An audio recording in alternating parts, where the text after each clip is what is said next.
ಒಂದು ಬಹಳ ಇಂಟ್ರೆಸ್ಟಿಂಗ್ ಮತ್ತು ನಂಬಕ್ಕೆ ಕಷ್ಟ ಆಗಬಹುದಾದ ಒಂದು ಸಂಶೋಧನೆ ಮಾಡಿದ್ದಾರೆ. ಮನುಷ್ಯ ಯಾಕೆ ಭಾಷೆನ ಕಂಡುಹಿಡ್ಕೊಂಡ?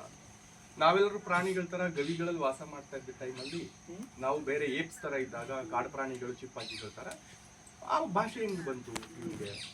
ಯಾಕೆ ಅಂತ ಹೇಳಿದ್ರೆ ಮನುಷ್ಯನಿಗೆ ಒಂದು ಸ್ವಭಾವ ಇದೆ. ಅದು ನಾವು ಏಪಿಂದ ಇದು ಆಂಥ್ರೋಪಾಲಜಿ ಅಂಡ್ ಸೋಷಿಯಾಲಜಿ ಬರೋಂಥ ವಿಷಯ, ವಿಕಾಸ ಆಗ್ತಾ ಆಗ್ತಾ ಸೈನ್ಸ್ ಬರೋಂಥ ವಿಷಯ.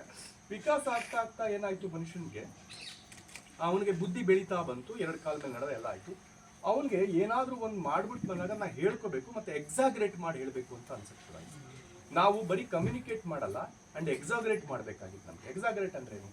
ನೋಡು, ನಾನು ಅಲ್ಲಿ ಹೋಗಿದ್ದೆ, ಅಲ್ಲಿ ಬೇಟೆ ಆಡಿದೆ, ಅವಾಗ ಹೆಂಗ್ ಬಂತು ಅಲ್ಲಿ ಇನ್ನೊಂದು ಅನಿಮಲ್, ಹೆಂಗ್ ಕಷ್ಟ ಆಯ್ತು ನಮ್ಗೆ, ಇನ್ನೊಂದು ಪ್ರಾಣಿ ಯಾವ ರೀತಿ, ಈ ರೀತಿ ಅವನು ತನ್ನ ಎಕ್ಸ್ಪೀರಿಯನ್ಸಸ್ನ ಎಕ್ಸಾಗ್ರೇಟ್ ಆಗಿ ಮಾಡಿ ಹೇಳಲಿಕ್ಕೆ ಸಾಧ್ಯ ಆಯ್ತು. ಭಾಷೆ ಆಗೊಂದು ಅಂದ್ರೆ ಭಾಷೆಯನ್ನ ಮನುಷ್ಯ ಕಂಡಿಡಿದಕ್ಕೆ ಕಾರಣ ಸುಳ್ಳು ಅಂತ ಹೇಳಕ್ಕಾಗಲ್ಲ, ಬಟ್ ಅತಿಯಾಗಿ ಹೇಳ್ಕೋಬೇಕು, ಅತಿಯಾಗಿ ತನ್ನನ್ನ ಅಥವಾ ತನಗೆ ನಡೆದ ಘಟನೆಯನ್ನ ಇನ್ನೊಬ್ಬನಿಗೆ ಬಹಳ ಇಂಪ್ರೆಸ್ ಮಾಡಬೇಕು ಅನ್ನುವ ಒಂದು ನೇಚರ್ ಮನುಷ್ಯ ಪ್ರಾಣಿಯಲ್ಲಿ ಇದ್ದಿದ್ದಕ್ಕೆ ಭಾಷೆಯಂತಹ ಒಂದು ಟೂಲ್ ಕಂಡುಹಿಡಿಯಕ್ಕೆ, ಇಷ್ಟು ದೊಡ್ಡ ಟೂಲ್ ಕಂಡುಹಿಡಿಯಕ್ಕೆ ಸಾಧ್ಯ ಆಗಿದ್ದು ಮನುಷ್ಯನೊಳಗಿದ್ದ ಆ ಒಂದು ಸ್ವಭಾವ.